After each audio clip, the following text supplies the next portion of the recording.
अस्सलामुअलैकुम। आज बहुत दिनों बाद आपके साथ अपनी वीडियो को मैं शेयर कर रहा हूँ। तो आज की मेरी वीडियो जो है वो नाइट्रोजन के ऊपर है कि नाइट्रोजन की डेफिशिएंसी को आप कैसे पकड़ सकते हैं, कैसे पता चल सकता है कि आपके प्लांट में नाइट्रोजन की डेफिशिएंसी हो चुकी है। नाइट्रोजन की डेफिशिएंसी अमूमन जो ज़मीन में लगे हुए प्लांट हैं उनमें नहीं होती है, लेकिन जो आपने गमलों में प्लांट लगाए हैं उनमें नाइट्रोजन की डेफिशिएंसी आने के चांसेस ज़्यादा होते हैं।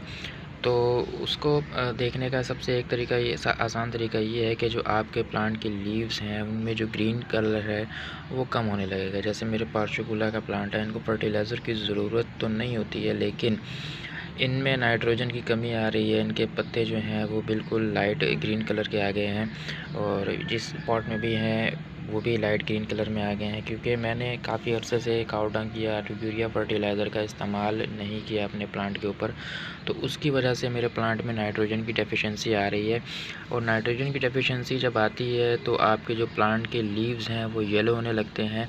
अब वो येलो होते हैं तो येलो तो लीव्स से कई वजूहात की वजह बिना पर होते हैं। तो जब नाइट्रोजन की डेफिशिएंसी से आपके प्लांट के लीव येलो होते हैं तो वो नीचे से येलो होना शुरू होते हैं, यानी सबसे नीचे के जो लीव्स हैं वो येलो होकर गिर जाते हैं, फिर उसके बाद के लीव्स येलो होकर गिरना शुरू हो जाते हैं। जैसे कि आपको ये नज़र आ रहा होगा सदाबहार के प्लांट में ऊपर के लीव्स तो बिल्कुल ग्रीन हैं, लेकिन नीचे के लीव्स येलो हो रहे हैं और येलो होकर गिर रहे हैं। जैसे ये बिल्कुल येलो हो गया और ये अब गिर चुका है।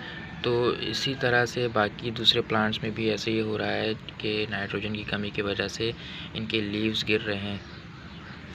और मैं आपको अपना ये वाइन दिखाता हूँ, जैसे आपको इसमें ज़्यादा क्लियर नज़र आएगा। जैसे आप ये देख रहे हैं कि ये इसमें न्यू ग्रोथ भी चल रही है, न्यू ग्रोथ इसकी बिल्कुल ठीक है और उसके बाकी लीव्स भी ठीक है, लेकिन जो इसके पुराने लीव्स हैं, जो इब्तदाई लीव्स हैं, वो बिल्कुल येलो हो चुके हैं। ये बिल्कुल येलो हो चुके हैं, हालांकि इनको निकले हुए अभी तकरीबन 1 से 1.5 महीना हुआ होगा, उसके बावजूद ये वो तेज़ी से येलो हो रहे हैं। तो ये इंडिकेट करता है कि आपके प्लांट में नाइट्रोजन की कमी आ गई है। आपको फ़ौरन अपने प्लांट में नाइट्रोजन की डेफिशिएंसी को दूर करना पड़ेगा, वरना आपका प्लांट अच्छे से फ्लावरिंग पे नहीं आ पाएगा। तो नाइट्रोजन डेफिशिएंसी दूर करने का जो नेचुरल तरीका है वो तो यही है कि आप वर्मी कंपोस्ट को यूज़ कर लें, या आप काव डंग अपने प्लांट में इस्तेमाल करें, या फिर केमिकल फर्टिलाइज़र की तरफ आप आ जाएं। एनपीके आप इस्तेमाल कर सकते हैं, बैलेंस्ड एनपीके। तो बैलेंस एनपीके, या अगर इनमें से कोई भी आपके पास अवेलेबल नहीं है तो यूरिया फर्टिलाइज़र आम नर्सरी से बिल्कुल आसानी से अवेलेबल है। आप यूरिया फर्टिलाइज़र को भी इस्तेमाल कर सकते हैं अपने प्लांट में।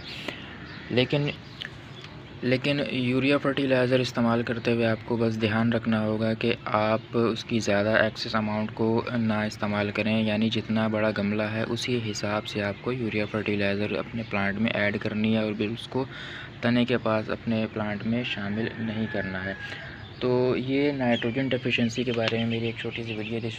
मेरे प्लांट में चूँकि नाइट्रोजन डेफिशिएंसी आ गई थी, कुछ प्लांट्स में आई थी, बाकी में अभी नहीं आई, तो मैंने सोचा मैं आपके साथ शेयर कर दूं ताकि आप भी बर वक्त अपने प्लांट के साथ जो प्रिकॉशंस हैं वो ले सकें। अब यहाँ मैं आपको इंडोर प्लांट दिखाता हूँ। ये है सदाबहार का प्लांट, सॉरी ये है मनी प्लांट।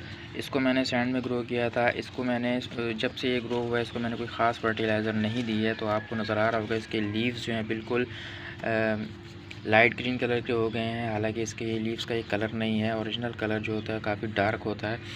तो इसमें भी नाइट्रोजन की कमी आ गई है। इसमें भी आप काव डंग दे सकते हैं, पत्तों की खाद दे सकते हैं, या फिर आप इसमें यूरिया फर्टिलाइज़र का भी इस्तेमाल कर सकते हैं। कॉमनली नर्सरी वाले जो हैं वो यूरिया फर्टिलाइज़र ही इस्तेमाल करते हैं। तो आप भी अपने प्लांट में यूरिया फर्टिलाइज़र इस्तेमाल कर सकते हैं, लेकिन बस आपको इसकी जो अमाउंट है उसको ज़रा कम रखना है ताकि आपके प्लांट जल ना जाएं। तो ये थी मेरी एक वीडियो जो आपके साथ मैंने शेयर की। उम्मीद है आपको पसंद आई होगी। अगर अच्छी लगी हो तो इसको लाइक ज़रूर कीजिएगा, शेयर ज़रूर कीजिएगा और सबसे पहले मेरे चैनल को सब्सक्राइब ज़रूर कर दीजिएगा।